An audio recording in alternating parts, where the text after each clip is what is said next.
Hey, it's your buddy Peace and Harmony with you here today. Zooming in on the topic of the covert narcissist and going into a little bit more in depth in terms of how they handle illness, both within themselves and with others. First, we're going to look at how a narcissist might react to those others in their environment who happen to have illnesses.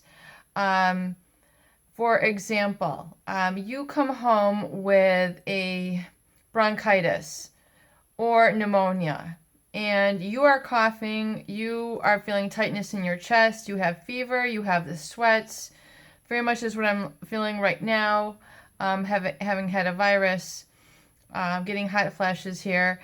But, you are now, been diagnosed with bronchitis, pneumonia, you're coughing, you have medication that you're on, and you're not able to come to the phone because you're having a coughing spasm. Well, a typical person with empathy, in other words, they understand what it's like to be sick and generally would wish you, well, I hope you feel better. That would be a kind-hearted, empathic response. In other words, I hope you feel better. That's a very common and nice thing to say. The comment from the narcissist would say, well, you sound normal. There's no, I hope you feel better. Are you okay? Do you need anything? Wow, where do you think you got this? I mean, there's no discussion on you. There's no attention given to you whatsoever. It's, you sound normal to me. And so there's really a lack of empathy for others who are sick. And it's just, the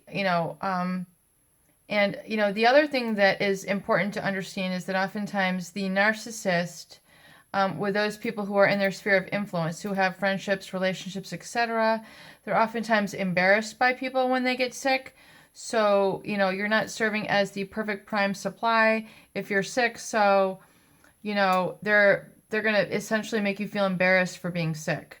Like they're going to very much minimize your symptoms. They're going to minimize what you're feeling. They're not going to give you any sort of compassion or understanding. They're essentially just going to proceed with their needs. In other words, can you still continue to text me? Can you still call me? Can we still have sex? It gets really bad. It gets severe. That's what they're like. It is really all about their needs. It doesn't matter if you have a fever, you're still going to be driving them places. You're still going to be making them dinner. There's no time off from supply for the narcissist. And the other, topic she brought up was that of, hypochondria.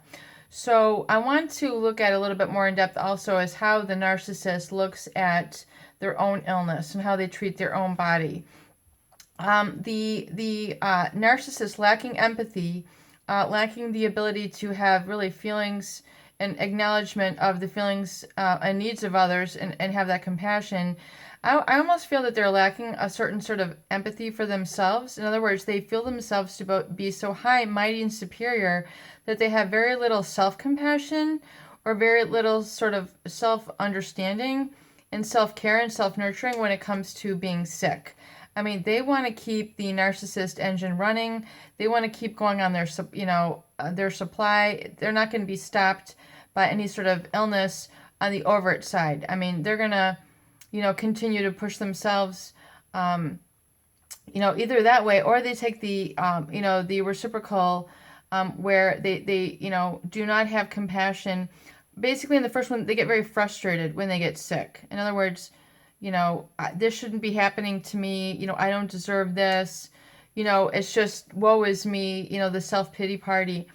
And then, also, lacking in that empathy or self-nurturing for oneself also comes really the, treating one almost like an object. They treat themselves almost very objectively and just, pour medicine down, don't really think like, wow, maybe I should slow down and like realize what maybe caused this illness. So they tend to like be very objective, and also inflate their symptoms. So here comes the hypochondria. My blood pressure was 250 over 180.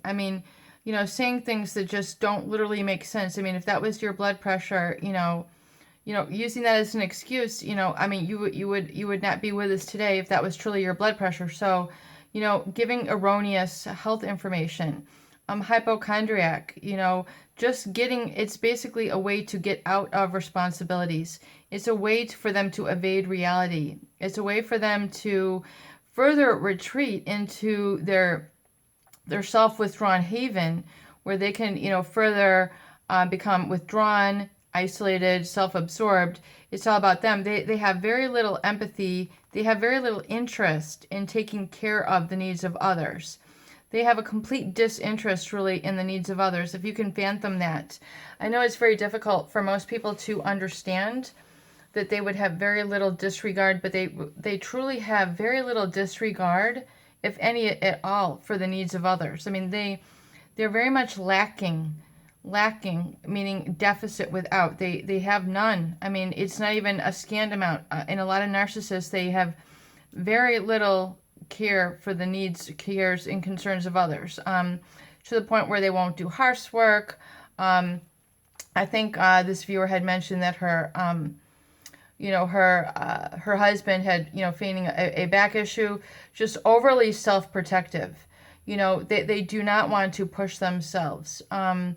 They're afraid, they are very self-limiting.